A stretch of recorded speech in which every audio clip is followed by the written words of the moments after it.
Je commence par remercier le comité d'organisation pour cette invitation pour vous parler de l'insuffisance cardiaque dans les pathologies respiratoires chroniques, prévalence et difficultés diagnostiques. Alors, je vous ai mis à l'introduction ce papier récemment publié en 2019 dans le JACC qui a parlé de l'association pathologie respiratoire et maladies cardiovasculaires. C'est en fait une étude de cohorte sur 13 ans qui inclut 7 hôpitaux en Angleterre, qui inclut en fait plus de 30 000 de cas de BPCO, plus de 60 000 cas d'asthme et plus de 1600 cas de fibrose interstitielle diffuse. Alors dans ce papier, ils ont montré que les comorbidités dans la BPCO d'ordre cardiovasculaire sont fréquentes, en l'occurrence l'insuffisance cardiaque. De même, dans la fibrose interstitielle diffuse, c'est assez fréquent d'avoir de l'insuffisance cardiaque. Par contre, dans l'asthme, ce qui ressort le plus, c'était les cardiopathies ischémiques. Mais en termes de mortalité, l'insuffisance cardiaque ressort comme un facteur indépendant de mortalité dans ces trois pathologies. Alors, on va s'intéresser tout d'abord à la BPCO, l'association insuffisance cardiaque et BPCO. Et là, la prévalence dans la littérature varie selon les séries. C'est une prévalence estimée entre 9 et 44%. Pourquoi cette variation? D'une part, ça dépend de l'âge des patients inclus. Et là, on sait que l'insuffisance cardiaque et aussi la BPCO sont deux pathologies fréquentes chez le sujet âgé. Ça dépend aussi de la méthode diagnostique de la BPCO. Ça peut différer entre les différentes études. Et puis surtout, du stade de l'insuffisance cardiaque, quand est-ce que ça a été fait la spirométrie? Est-ce que c'était fait en phase de décompensation de l'insuffisance cardiaque ou plutôt en dehors d'une décompensation? Alors le registre de l'ESC, le registre récent sur l'insuffisance cardiaque, a confirmé cette coexistence fréquente des deux pathologies, insuffisance cardiaque et BPCO, et a montré que la BPCO influence le pronostic de l'insuffisance cardiaque. Mais ça sera surtout les stades avancés de la BPCO qui vont influencer le pronostic, donc c'est le stade 3 et 4 de BPCO, qui vont s'associer à un pronostic plus péjoratif chez l'insuffisance cardiaque. Cette notion récemment aussi confirmée par cette étude publiée donc en 2018 qui a montré effectivement que plus la BPCO est sévère, plus le risque de mortalité et d'hospitalisation est élevé chez l'insuffisance cardiaque. Alors, on va s'intéresser donc aux difficultés diagnostiques en deuxième partie chez ces patients-là, insuffisants cardiaques qui peuvent être des BPCO. Et nous allons partir d'un cas clinique, c'est un patient âgé de 71 ans, diabétique, tabagique, qui est suivi pour une BPCO en libre pratique Sohail et Foster, qui a consulté pour une dyspnée avec des douleurs thoraciques, avec à l'auscultation cardiaque des râles crépitants. Alors d'abord, de point de vue symptomatologie et signes d'examen physique, il faut noter que la dyspnée d'effort est un symptôme qui est fréquent dans les deux pathologies, donc ça ne résout pas le problème, ce n'est pas du tout un symptôme spécifique de l'insuffisance cardiaque ou de la BPCO. Par contre, si vous avez affaire à une orthopnée ou à une dyspnée paroxystique nocturne, en l'absence d'infection pulmonaire chez un BPCO, il faut penser à l'insuffisance cardiaque associée. Et puis, si vous avez aussi l'apparition d'une dyspnée en l'absence de toux ou de changement d'expectoration, il faut penser aussi à l'insuffisance cardiaque. Mais il faut savoir que l'hyperinflation qui se voit chez les malades BPCO peut entraîner donc une auscultation plus difficile, aussi bien sur le plan pulmonaire, parce qu'on peut ne pas bien entendre les râles crépitants, mais aussi ça peut masquer des souffles cardiaques avec un assourdissement des bruits du cœur. Donc ça peut rendre l'auscultation plus difficile. Si vous avez une respiration sifflante avec donc des râles sibilants, là aussi, ça peut être de l'insuffisance cardiaque, c'est pas forcément une BPCO décompensée, et ça s'explique par cette compression des bronchioles, par cette compression extrinsèque et par cette réaction bronchospastique au niveau de ces bronches. Alors chez ce patient, nous avons réalisé un électrocardiogramme, il avait des douleurs thoraciques, et effectivement, cet électrocardiogramme nous a beaucoup aidé parce que particulièrement chez ce patient, on a pu mettre en évidence des ondes de nécrose en inférieur avec une déviation axiale gauche et puis il y avait des extrasystoles ventriculaires. Donc devant cet électrocardiogramme pathologique, une insuffisance cardiaque systolique est fortement suspectée. Qu'en est-il de l'ECG donc chez les patients qui ont une association BPCO insuffisance cardiaque? Là, les modifications du segment ST et de l'onde de T peuvent se voir en dehors de cardiopathie ischémique chez les patients qui ont une BPCO. C'est dû à cette hypoxie chronique. Sinon, la coexistence de signe droit et de signe gauche doit faire suspecter l'association. Par exemple, avoir des ondes de P pulmonaires avec une déviation axiale gauche ou avoir des ondes de P pulmonaires avec un bloc de branche gauche complet. Là, alors, il faut penser effectivement à l'association. Deuxième exploration paraclinique qu'on a demandé chez ce patient, c'était une radiographie du thorax.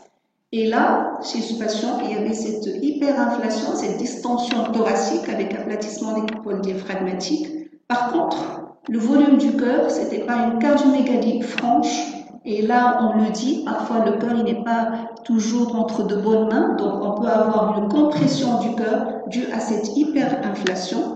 Et effectivement, elle va réduire le rapport cardio-thoracique et va masquer une éventuelle cardiomégalie chez l'insuffisance cardiaque. Sinon, de point de vue parenchymateux, donc sur la vascularisation pulmonaire, il faut savoir que le remodelage vasculaire pulmonaire et la radiotransparence des poumons peuvent masquer les opacités alvéolaires. Donc, le diagnostic de d'égout du poumon peut être plus difficile chez le patient qui a une BPCO. Mais par contre, souvent, ce qu'on a chez ces patients-là, c'est des opacités réticulaires asymétriques régionales qu'il faut bien chercher pour s'orienter vers l'OAP. Troisième exploration qu'on a demandé chez ce patient, c'était l'échographie cardiaque. Donc, on a suspecté l'insuffisance cardiaque, on a fortement suspecté l'insuffisance cardiaque. Il fallait impérativement compléter par une échographie cardiaque qui a montré effectivement une dilatation du ventricule gauche, il était à 65 mm, avec une altération de la fonction systolique, c'était une fraction d'éjection à 31%, avec élévation des pressions de remplissage du ventricule gauche et une hypertension artérielle pulmonaire à 50 mm de mercure. Et là, vous savez que depuis les recommandations de 2016, on a une classification de l'insuffisance cardiaque selon la fraction d'éjection. Il faut donc toujours vérifier si l'on est dans la rubrique d'insuffisance cardiaque à FE réduite, c'est-à-dire inférieure à 40%, ou on est plutôt dans le cadre d'une insuffisance cardiaque à FE plutôt préservée, supérieure à 50%. Alors entre les deux, on a une nouvelle entité qui est l'insuffisance cardiaque mid-range, entre 40 et 50%, et ça c'est plus du domaine de la recherche. Qu'en est-il chez les patients BPCO insuffisants cardiaques pour le diagnostic échographique? Là, la limite majeure, c'est la mauvaise échogénicité qui est due à ce piégeage d'air qui va empêcher qu'on ait de belles fenêtres échographiques. Et là, les images ne sont pas satisfaisantes dans à peu près 10% des cas des BPCO, mais ce pourcentage s'élève chez les patients BPCO qui sont encore plus sévères et ça peut atteindre les valeurs de 50%. Alors des fois, on peut donc être amené à demander une IRM cardiaque pour avoir une idée exacte sur la fonction systolique du ventricule gauche, parce que l'IRM ne dépendra bien sûr pas de l'échogénicité du patient. Il faut savoir qu'en termes de dysfonction ventriculaire gauche chez les BPCO, la prévalence varie selon que ça soit une atteinte de la fonction systolique avec altération de la fraction d'éjection ou plutôt une insuffisance cardiaque à FE préservée. Alors, il faut dire que la forme systolique est plus rare chez le BPCO, c'est surtout l'insuffisance cardiaque à FE préservée qui est plus fréquente avec une prévalence d'au moins 60%. Mais ça peut atteindre des chiffres jusqu'à 78%. Et donc, surtout là aussi, les stades sévères de BPCO qui s'associent à une insuffisance cardiaque plus fréquemment. Et vous voyez là, effectivement, la dysfonction diastolique se voit chez 100% des patients qui sont en stade 3 ou 4 de BPCO. Alors, on aurait pu demander chez ce patient un autre examen, mais qui n'est pas disponible malheureusement, ce sont les peptides natriurétiques. Alors nous, dans l'insuffisance cardiaque, pour nous, c'est un paramètre diagnostique majeur, surtout si on ne dispose pas d'une échographie dans de brefs délais. C'est une alternative diagnostique très intéressante parce qu'on connaît très bien la forte valeur prédictive négative des peptides natriurétiques dans le diagnostic de l'insuffisance cardiaque. Par contre, chez les BPCO, il y a une précision diagnostique moins certaine. Alors, ces peptides natriurétiques sont libérés par les cardiomyocytes suite à un stretch myocardique, donc quand il y a un étirement des cardiomyocytes. Et dans la circulation, on aura la libération de la forme inactive, le NT-proBNP, et de la forme active, le BNP. Ce qui est intéressant pour ce paramètre diagnostic, c'est sa facilité de réalisation et sa rapidité de résultat. Donc, c'est vraiment une petite piqûre ici. Il y a des kits qu'on utilise, automate à côté, et ça donne des résultats dans les quelques minutes qui suivent. Donc, c'est un examen qui est très rapide. Alors, l'une des études princeps dans la littérature qui a commencé à s'intéresser à l'apport du BNP dans le diagnostic étiologique des dyspnées aiguës, c'est l'étude BNP Study, publiée par Maisel en 2002. C'est une étude qui s'est faite aux urgences et qui a montré qu'avant de réaliser le dosage de BNP, l'indécision clinique s'observait chez 43% des patients consultant pour une dyspnée aiguë. Quand ils ont ajouté au paramètre diagnostic le dosage de BNP, cette incertitude diagnostique s'est réduite de 74% et donc seulement 11% des patients ont été toujours dans une difficulté diagnostique où il fallait s'aider par d'autres explorations. Alors nous, en cardiologie, dans l'insuffisance cardiaque, on a des valeurs fixes qu'on utilise. Pour le NT-proBNP, une valeur de moins de 300 picogrammes par millilitre pratiquement exclut le diagnostic d'insuffisance cardiaque, donc une forte valeur prédictive négative. Par contre, pour les valeurs positives, là, ça dépendra de l'âge. Plus l'âge avance, plus la valeur seuil de NT-proBNP augmente. Mais on aura en fait une zone grise entre les deux, qui est estimée à peu près à 17% pour le NT-proBNP et de 27% pour le BNP. Alors bien sûr, pour le BNP, ce n'est pas les mêmes chiffres. Retenez le chiffre 100 pour éliminer le diagnostic d'insuffisance cardiaque et le chiffre 400 pour retenir plutôt le diagnostic d'insuffisance cardiaque. Alors parmi les causes non cardiaques qui peuvent expliquer une élévation des peptides natriurétiques, on retrouve la bronchopneumopathie chronique obstructive. Ça, c'est probablement dû à un stretch sur le ventricule droit qui va expliquer cette petite élévation parce que la masse ventriculaire droite, elle est plus petite que la masse ventriculaire gauche, donc elle va générer des valeurs de peptides natriurétiques moins élevées que quand il s'agit d'une insuffisance cardiaque plutôt gauche. Alors, il y avait des études qui ont été faites sur l'apport des peptides natriurétiques dans la PPCO et qui a fixé la valeur cutoff de 500 picogrammes par millilitre pour retenir le diagnostic d'une poussée aiguë d'insuffisance cardiaque chez un PPCO. Parce qu'au-dessous de 500, on peut avoir de petites élévations qui se voient chez les PPCO avec retentissement cardiaque droit ou plutôt chez un PPCO qui a une insuffisance cardiaque stable associée. Mais pour retenir une poussée aiguë, c'est plutôt le chiffre 500 picogrammes par millilitre qui est fixé dans cette étude. Alors, l'adjonction du dosage des peptides natriurétiques au jugement clinique chez les BPCO permet un diagnostic correct dans 95 à 100% des cas. Mais une nuance importante, si vous avez des peptides natriurétiques positifs franchement élevés qui retiennent le diagnostic d'insuffisance cardiaque, il faut impérativement compléter par une échographie cardiaque parce qu'il faut distinguer la forme AFE réduite qui bénéficie d'un traitement particulier de la forme d'insuffisance cardiaque AFE préservée qui est de loin plus fréquente chez les BPCO. Il y a même des papiers récents qui ont beaucoup insisté sur l'apport pronostic des peptides natriurétiques chez les BPCO. Quand les peptides natriurétiques sont élevés chez les BPCO, ça s'associe à un pronostic plus péjoratif. Alors, une autre exploration paraclinique qui peut être intéressante chez ces patients-là, c'est l'échographie pulmonaire. Là, ça devient de plus en plus utilisé en pratique. Donc, c'est une division du champ pulmonaire en 8 zones et on va chercher en fait ce qu'on appelle les lignes B. C'est les artefacts en queue de comète qui mettent en évidence cet œdème interstitiel. Sinon, bien sûr, si on a besoin de confirmer le diagnostic de PPCO, c'est bien sûr, et là vous le connaissez mieux que moi, c'est la spirométrie. Mais qu'en est-il de l'interprétation de la spirométrie chez l'insuffisant cardiaque?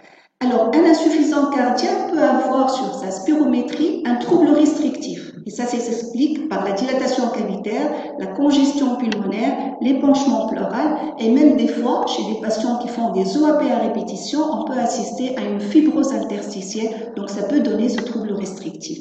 Mais aussi, on peut avoir des formes de troubles obstructifs qui s'associe donc à une réduction plus marquée du VEMS que de la capacité vitale par obstruction mécanique extra-bronchique due à l'augmentation de la pression interstitielle. Donc là, on risque d'avoir de faux diagnostics de BPCO en ayant ce trouble obstructif. Ça, c'est dans les formes surtout de poussée aiguë d'insuffisance cardiaque. Par contre, dans l'insuffisance cardiaque à effet réduite stable, souvent, on a une baisse aussi bien du VEMS que de la capacité vitale forcée et ça donnera donc pratiquement un rapport inchangé. Mais on risque là aussi qu'on aurait une surestimation de la sévérité de la BPCO parce qu'il y a une réduction d'à peu près 20% du VEMS chez l'insuffisance cardiaque stable. Une autre nuance, l'utilisation de bêta-bloquants peut s'associer à un surdiagnostic de BPCO parce que les bêta-bloquants réduisent un peu le VEMS. Donc là aussi, ça peut être une source d'erreur, mais ça n'empêchera pas que ce traitement est largement indiqué chez les BPCO.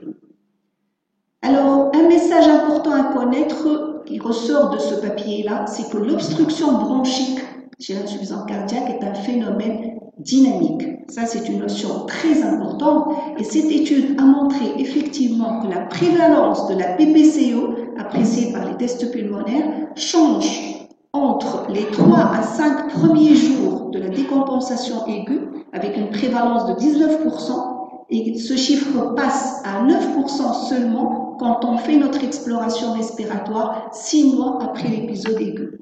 Et c'est ce qui a amené effectivement, dans les dernières recommandations sur l'insuffisance cardiaque, d'indiquer la spirométrie au moins 3 mois après un épisode aigu pour poser le diagnostic de BPCO associé. Donc, message principal, il ne faut pas faire la spirométrie en phase aiguë de décompensation cardiaque.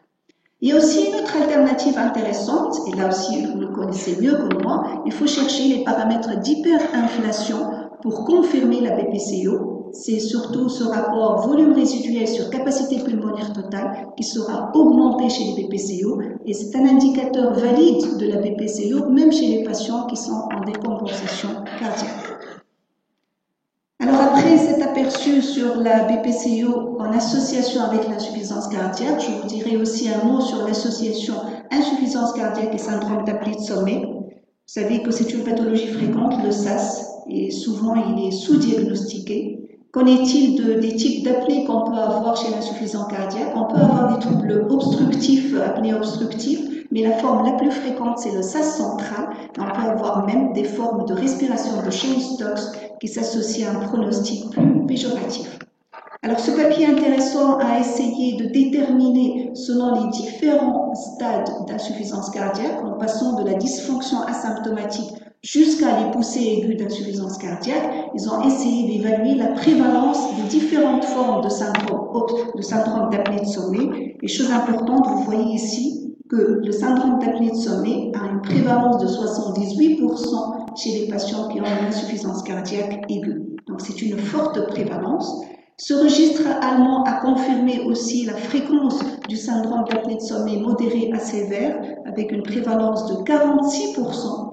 Et qui a montré effectivement que pour ces patients-là, donc on aura une prévalence plus importante chez le sexe masculin quand le patient est plus âgé, quand il est obèse, quand il a de la fibrillation auriculaire et quand il est encore franchement symptomatique avec des stades de NYHA 3 ou 4.